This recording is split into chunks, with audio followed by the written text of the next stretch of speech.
Bonjour à tous et bienvenue dans cette nouvelle vidéo. On se retrouve comme d'habitude pour parler films, pour parler séries, pour parler sorties et bien évidemment pour parler plateformes de streaming. Mais cette fois-ci, on se retrouve pour parler d'une sortie cinéma que j'attendais avec impatience et ça m'a moi-même étonnée en fait. C'est pas un film que je m'étais particulièrement préparée à aller voir, c'est pas un univers que je maîtrise à 100%, mais au fil des mois, j'avoue que l'attente pour ce film s'est fait de plus en plus importante et je suis allée le voir avec un certain enthousiasme. Clairement, j'avais envie d'aller voir ce film, j'avais hâte d'avoir ma séance, j'avais hâte de me poser et de découvrir ce nouveau personnage. Je parle bien évidemment du film Black Adam qui vient de sortir dans l'univers du DCU, donc de l'univers cinématographique de DC. Et soyons honnêtes, il y a beaucoup de choses à dire sur ce film, donc je ne vous en dis pas plus, je vous laisse avec le générique et on rentre dans le vif du sujet juste après.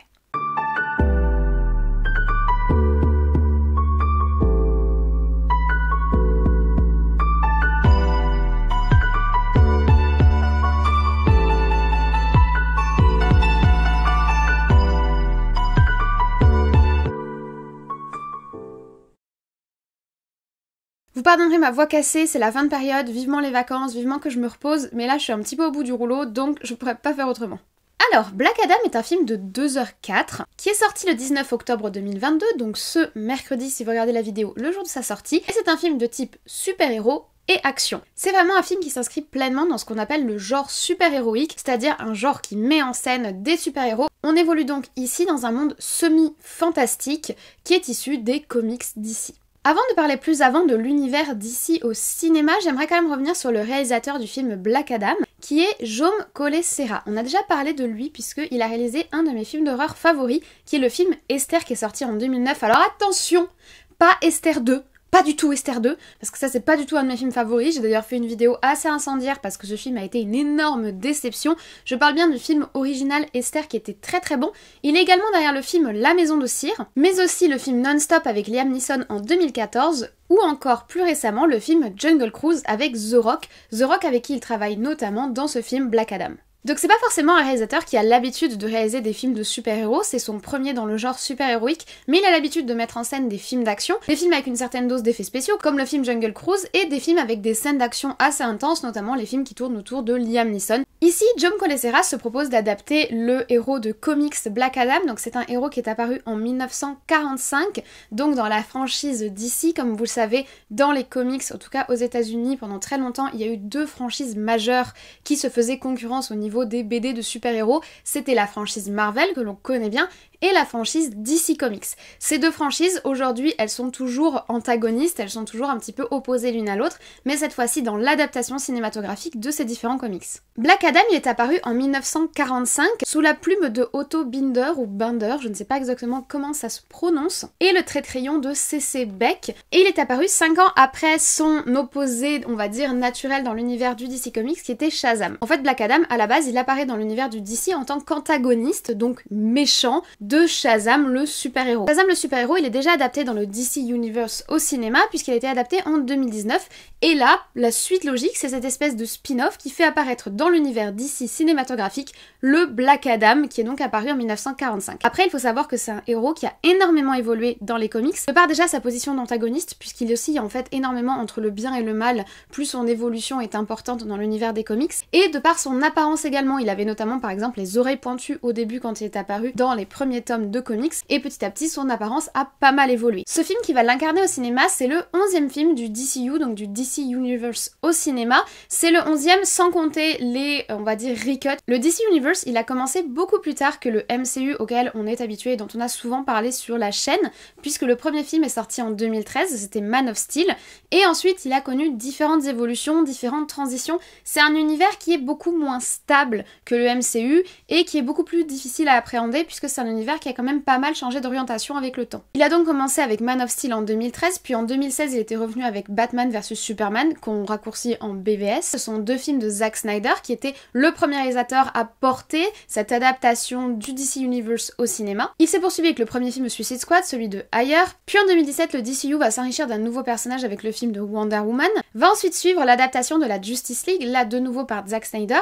On va retrouver donc les héros qu'on avait présentés dans Man of Steel et Batman vs Superman, ainsi que Wonder Woman et 2 nouveaux héros qui vont également avoir leur propre film. C'est ainsi qu'en 2018 on va avoir le film Aquaman notamment. En 2019 il va y avoir le film Shazam et là on a un début de changement de ton pour le DC Universe. Un an plus tard vont sortir successivement Birds of Prey qui se centre on va dire sur le personnage de Harley Quinn qu'on avait rencontré dans The Suicide Squad et Wonder Woman 84 qui se centre donc autour du personnage interprété par Gal Gadot qui est donc Wonder Woman. Et l'année dernière nous avons eu droit à The Suicide Squad qui est pas vraiment un 2 et pas vraiment une suite au premier mais qui reprend un petit peu les mêmes codes et les mêmes personnages mais cette fois il est réalisé par James Gunn. Et nous avons donc cette année en 2022 le film Black Adam. Il faut également savoir qu'entre temps en 2021 il y a eu la très attendue sortie de la Director's Cut de Justice League de Zack Snyder puisqu'il faut savoir que chez DC, il y a quelque chose qui est très fréquent, c'est que les films sont d'abord cutés par leur réalisateur et ils sont recutés avant de sortir au cinéma par d'autres personnes. La plupart du temps, quand on va voir un film DC, la version qu'on nous en présente, c'est une version qui a été recoupée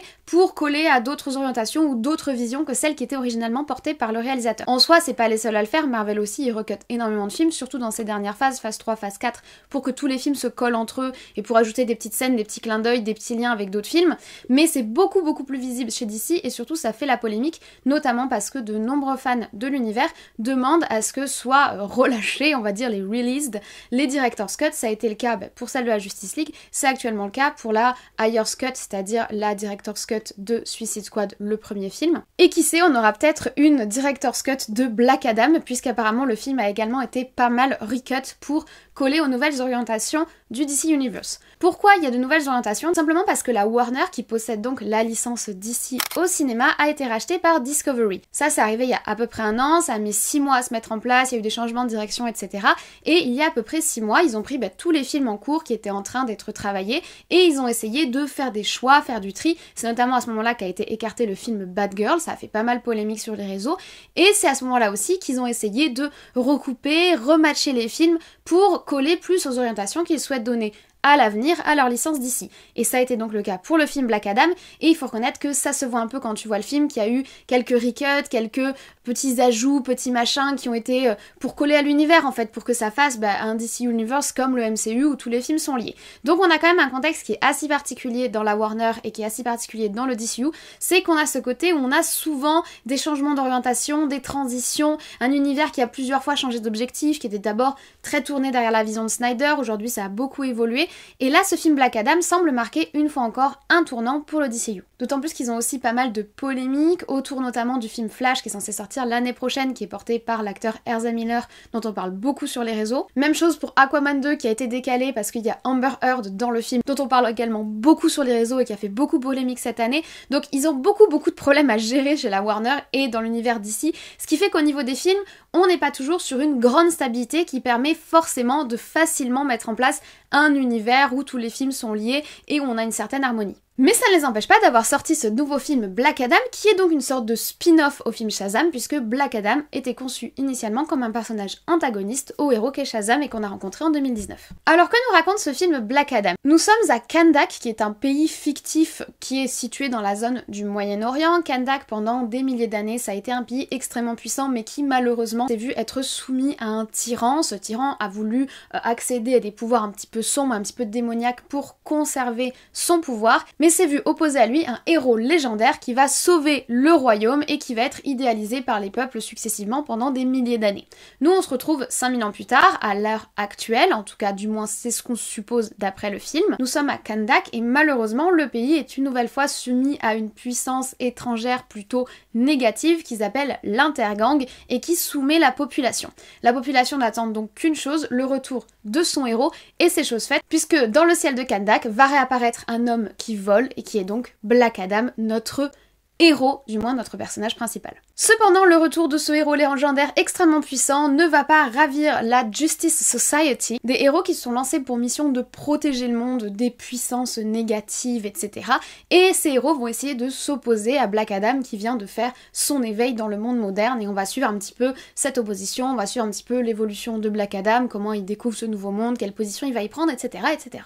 Au casting, nous avons tout d'abord l'incontournable The Rock, c'est-à-dire Dwayne Johnson. Dwayne Johnson, on ne le présente plus, c'est un acteur qui s'est fait vraiment un nom à Hollywood. Avant, c'était un catcheur. Et maintenant, on le voit très souvent à l'écran. Il était l'année dernière dans le film Jungle Cruise. On l'a également vu dans le film Red Notice sur Netflix, sur lequel je vous ai fait une vidéo. Il était aussi dans le film Baywatch, ainsi que dans les deux films Jumanji 1 et 2 de 2017 et 2019. Et on l'a également vu en 2014 dans le film Hercule, où, vous ne me croirez peut-être pas, il avait des cheveux. Un jour, The Rock a eu des cheveux, même si je vous avoue que je suspecte une perruque. Mais au casting, il n'est cependant pas seul, on a également Sarah Shahi, Pierce Brosnan, que ça fait très plaisir de voir à l'écran, évidemment c'est 007, hein. Même s'il a vieilli, on a toujours ce feeling là et moi je l'adore et je le trouve très sympathique dans ce film. On retrouve aussi Aldis Hodge et pour finir, Quintessa Swindle. Beaucoup de nouveaux visages mais le film se repose quand même très majoritairement sur sa très grosse tête d'affiche qui est donc The Rock. Il est donc temps de rentrer dans le vif du sujet et je vous propose de commencer par la direction artistique et surtout les visuels du film et la photographie.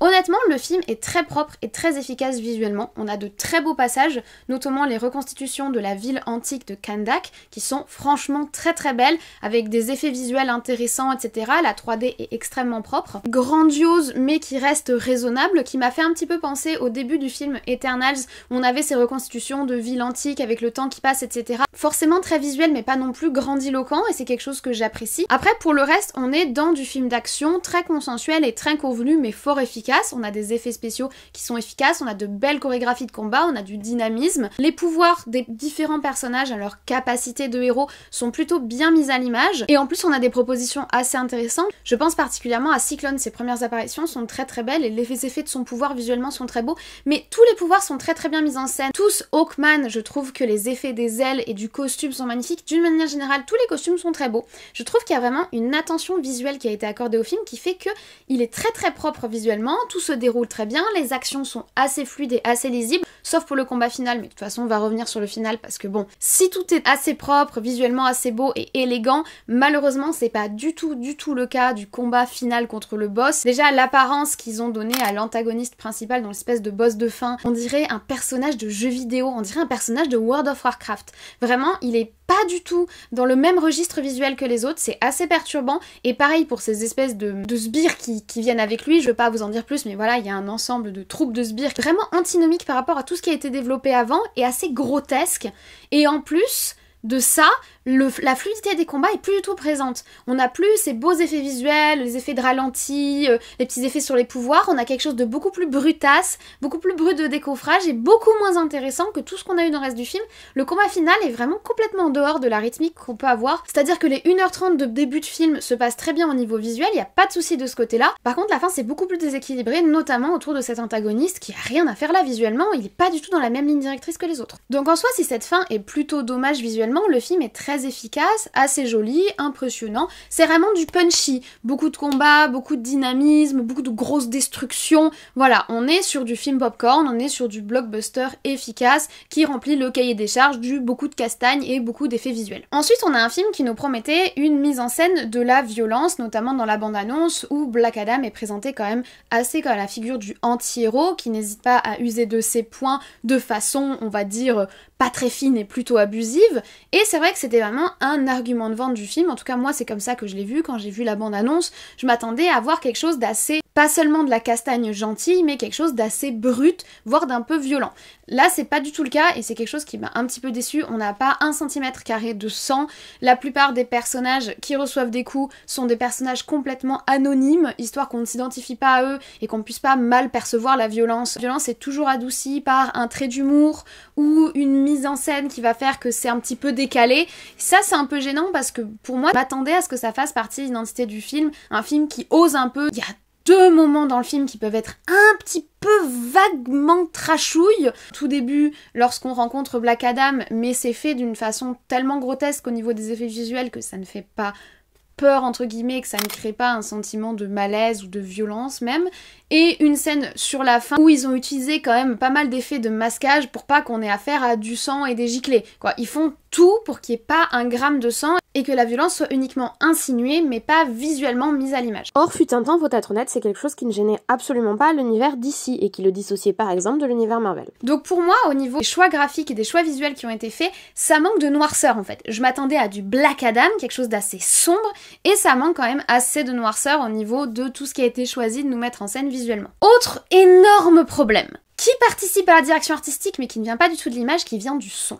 Nous avons une bande son de base qui est très bonne, plutôt orchestrale, qui accompagne plutôt bien, qui s'adapte qu'on soit dans le passé ou dans le présent, et qui est pas mal. Mais par contre, pour certaines scènes, ils ont choisi une espèce de BO pop, de musique type Power de Kanye West notamment, qui est dans le film, mais qui ont rien à faire là. C'est le cheveu sur la soupe, ça casse tout.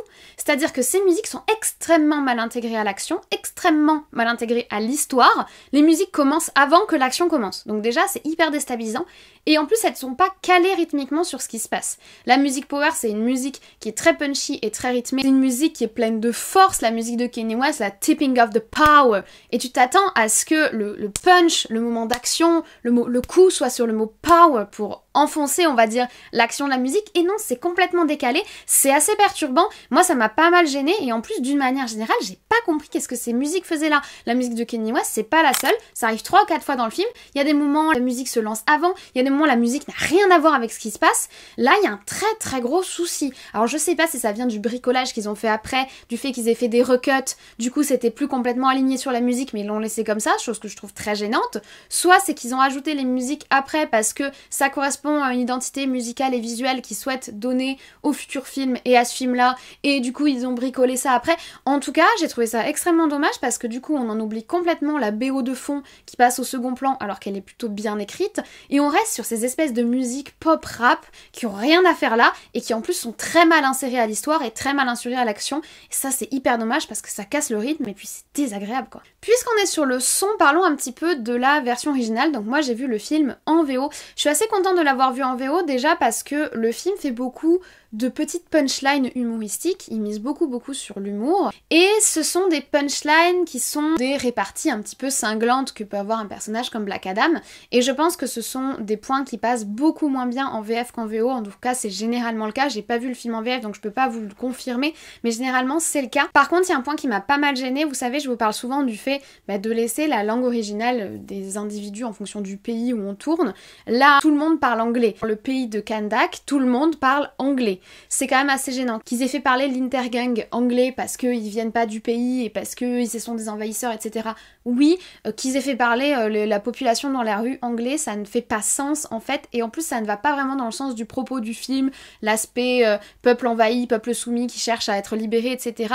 Du coup ça casse un petit peu ça et c'est vraiment dommage, et je pense qu'ils auraient quand même pu faire l'effort, même si on sait très bien que les Américains ne supportent pas d'aller voir un film qui n'est pas dans leur langue, ne supportent pas de lire des sous-titres, et qu'il leur faut toujours une version entièrement dans leur langue pour tout bien qu'ils comprennent, c'est quand même dommage. J'ai évoqué l'humour, parlons-en, parlons surtout du ton général du film. On a un film qui est très très léger, chose à quoi je ne m'attendais absolument pas. Comme je vous ai dit, moi quand j'ai vu Black Adam, quand j'ai appris que dans les comics c'était quand même quelqu'un qui oscillait entre le bien et le mal, qui avait été conçu comme un antagoniste, je me suis dit qu'on allait avoir quelque chose d'assez sombre. Et DC est connu pour avoir un univers plutôt adulte, plutôt mature, et plutôt sombre ou alors très cynique. C'est-à-dire que soit on est quelque chose, par exemple les visions de Zack Snyder dans Batman vs Superman ou dans The Justice League, quelque chose d'assez sombre, d'assez lourd comme ambiance, un petit peu tragédie grecque si vous voulez, soit on est sur quelque chose de très cynique et de très décalé, comme on peut avoir dans The Suicide Squad, comme on peut avoir dans Bird of Prey, où on est un petit peu en décalage, une sorte de façon d'aborder des thématiques de façon un petit peu décalée et un petit peu plus mature. Là c'est pas du tout le cas, on s'inscrit plus d'ailleurs dans le registre humoristique du premier film Shazam de 2019,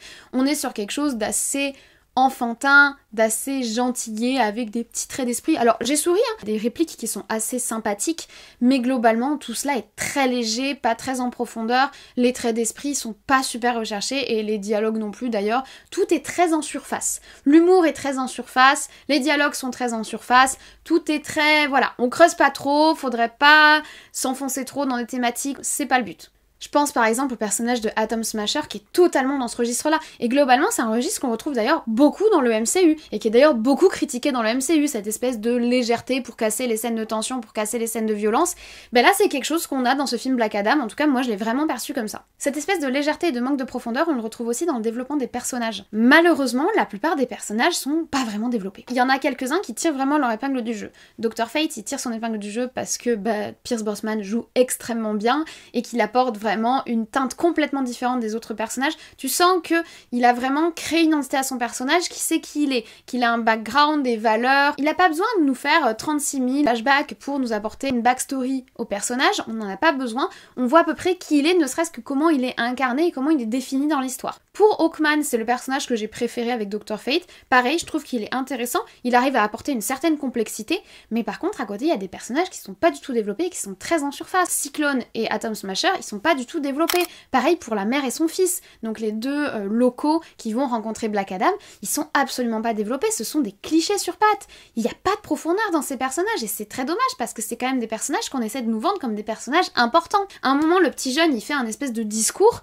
mais ça tombe à plat, mais à plat de chez à plat. Il y a aucune emphase, aucun charisme, parce que ce personnage n'a absolument pas été creusé et développé. Il montre portions de son caractère qui, si elles avaient été creusées et apportées, auraient pu être intéressantes, auraient pu nourrir l'histoire et auraient même pu permettre à certains membres des spectateurs de s'identifier à ce gamin. Mais là, il n'est pas assez développé pour être intéressant. Je vous répète, développer, c'est pas lui créer une backstory forcément, pas nous raconter son enfance, etc. Le développer, c'est quand tu écris ton personnage, pas seulement mettre 3 lignes, il est drôle, il aime les comics, il fait du skateboard. Aller plus loin. Quand tu définis ton personnage, il faut que tu montres à l'acteur qui va l'incarner qui est cette personne qu'il va devenir. Donc il faut quand même lui apporter une forêt de détails, une forêt de caractéristiques pour permettre de définir qui est cette personne. Or là, t'as l'impression que cette personne, elle n'existe pas vraiment, elle est très en surface. Malheureusement, et ça c'est le truc le plus triste du film, c'est aussi le cas pour Black Adam.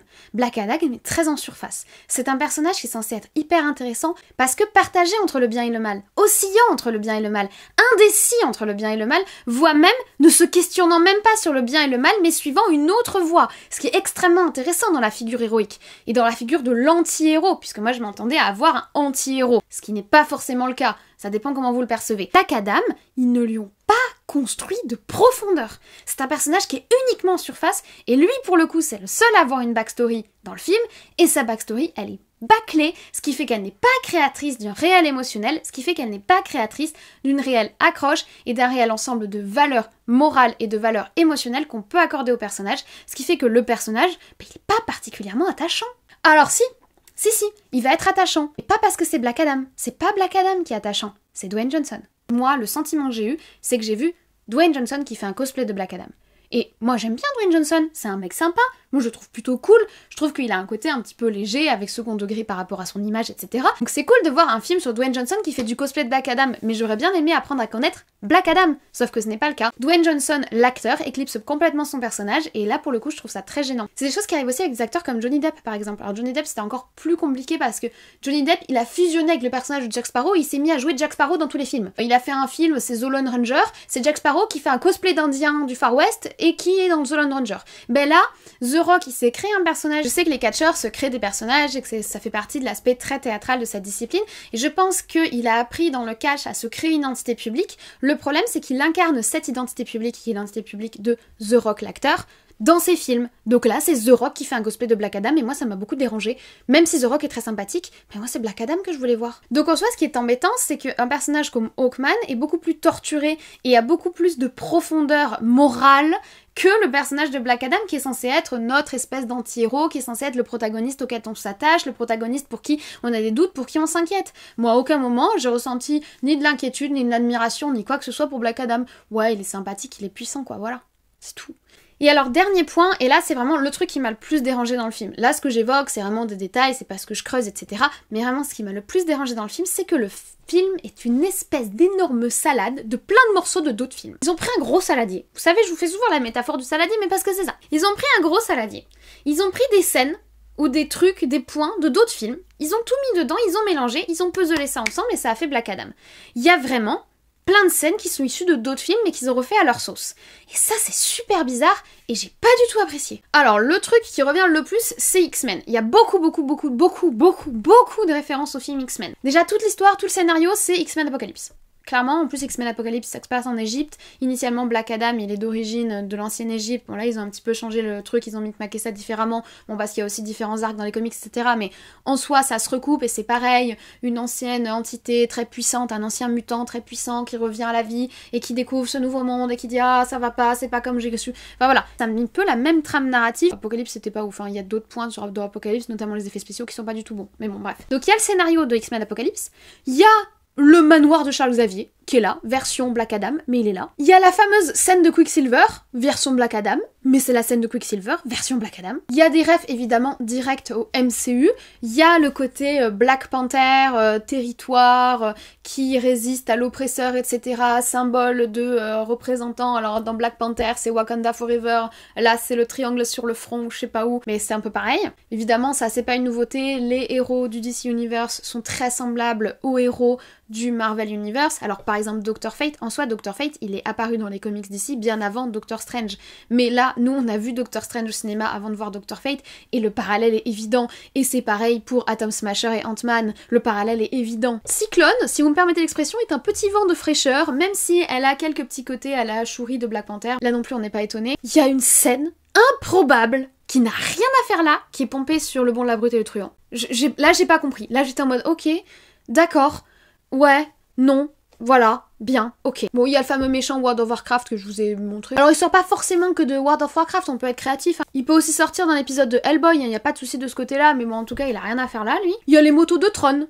Version Black Adam, mais c'est les motos de Tron. Il y a une ref longue et hyper désagréable à Terminator, sauf que c'est beaucoup mieux fait dans Terminator et que ça a du sens dans Terminator alors que là ça n'en a quasiment pas. Et qu'en plus c'est très lourdingue et ça surcharge beaucoup les dialogues. Et il y a aussi des refs plutôt directs à La Momie, voire à des films comme Benjamin Gates, des espèces de films d'aventure, un petit peu archéologie, etc.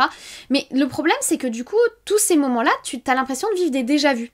En fait, le film c'est une succession de déjà-vus et ça, honnêtement, moi ça m'a énormément gêné. Il y a des scènes d'action qui sont sympas, il y a des effets spéciaux qui sont sympas, mais qui sont cassés par tous ces trucs-là. Cet humour qui parfois peut être léger et agréable, mais qui d'autres fois est trop léger et coïncide pas avec l'action, le fait que le scénario soit très prévisible, le fait qu'il y ait ces scènes de déjà-vu, que tu as déjà vu dans d'autres films et tu sais pas pourquoi elles reviennent dans ce film-là, le fait qu'il y ait cette violence qui est assumée mais pas du tout assumée, il y a plein de choses comme ça qui sont déstabilisantes en fait. Le film m'a un peu perturbée, d'autant que c'est pas du tout ce à quoi je m'attendais quand j'allais voir un film d'ici. Maintenant, voilà, comme je vous l'ai expliqué en introduction, il y a des changements dans la Warner, et il y a donc des changements dans le DC Universe. On est, je pense, à un tournant. Alors, je suis pas une spécialiste de l'univers DC, de toute façon, je lis pas les comics, vous le savez, donc je suis pas du tout une spécialiste de la dimension comics, mais je suis pas non plus une spécialiste de l'univers cinématographique DC, mais cet univers est actuellement en transition et est en train de se chercher. En plus des différentes polémiques et différentes difficultés de rachat, etc., ils essayent de changer leur identité. Il semblerait qu'ils tournent la page du Snyderverse, de toute façon, j'ai pas du tout envie de rentrer dans ce débat-là, mais il semblerait qu'ils tournent la page de l'épopée Snyder et qu'ils essayent de proposer quelque chose de différent avec un ton différent. Et on voit pas mal dans ce film qu'ils essayent aussi de faire des liens plus étroits entre leurs différents films, notamment entre ce film Black Adam et le film The Suicide Squad, avec des liens qui ont clairement la subtilité d'un rouleau compresseur, quoi. Ils nous introduisent aussi la Justice Society, donc on va voir comment ça va évoluer dans l'univers, et puis on a cette fameuse scène post-générique sur laquelle je ne reviendrai pas ici parce que je vous laisse clairement la découvrir, mais qui nous montre un petit peu les orientations et ce qu'ils essayent de faire pour le futur du DCU. Moi honnêtement, je suis complètement dans le brouillard, j'ai aucune idée de ce vers quoi ça tend. La seule chose que j'ai sentie, c'est que l'univers un peu sombre, un peu mature et un peu dark, voire tragique qu'on a pu avoir dans certains films, c'est plus du tout ce qu'ils cherchent à faire parce que pour le coup, c'était une orientation qui était facile à mettre en place avec une figure aussi anti-héroïque que Black Adam et ils ont pas du tout cherché à aller dans ce sens-là. Donc je pense qu'on va plutôt vers un ton de film plutôt dans l'orientation de Shazam de 2019. D'ailleurs l'année prochaine on a un nouveau film Shazam qui est attendu, Shazam l'ère des héros je crois que ça s'appelle. Donc en soi je pense qu'ils vont plutôt s'orienter dans cette direction-là.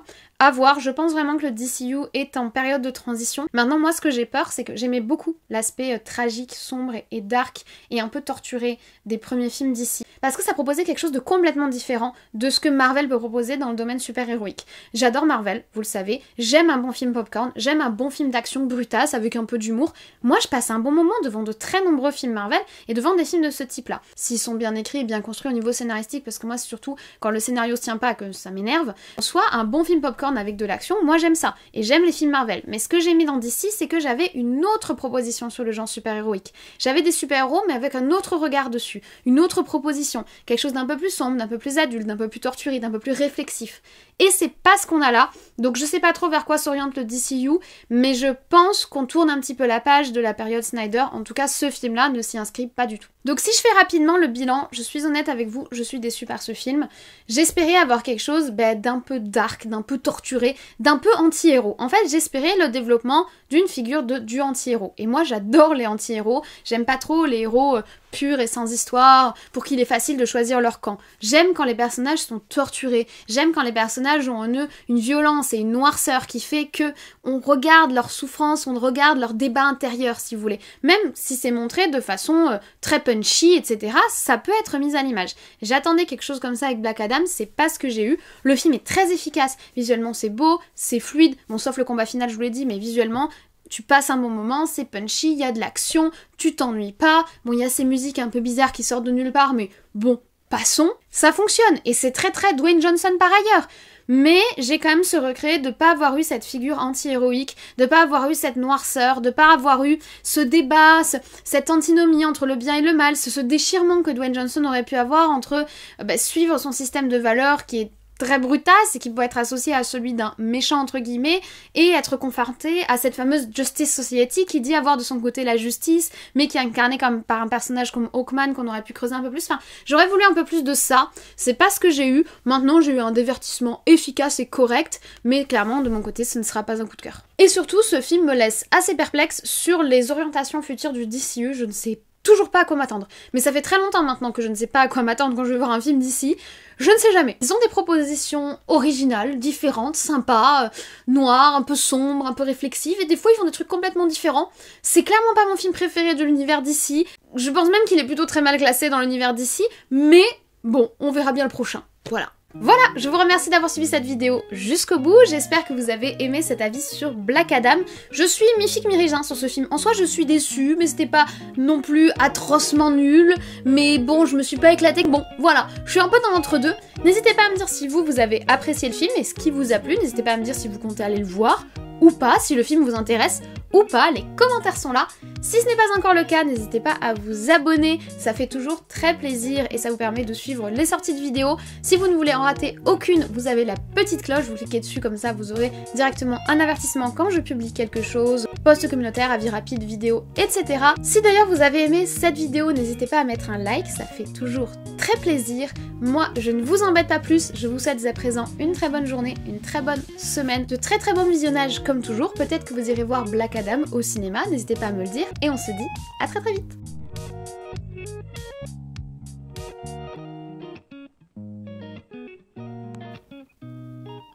Le film Jungle... Vous pardonnerez ma voix cassée, mais j'ai pas mal fatigué ma voix aujourd'hui, donc voilà, on peut pas faire autrement. Le DC Universe, c'est donc un... Puis les héros du... Puis en 2017, le... Va ensuite suivre... Ah, putain... Mais c'est vu opposé à lui un... Je pense particulièrement à Cyclone, c'est... Par contre, la fin, c'est beaucoup plus... on va dire... Aussi sortir d'ailleurs de... C'est pas Blade, c'est... Avec des liens qui ont la subtilité d'un...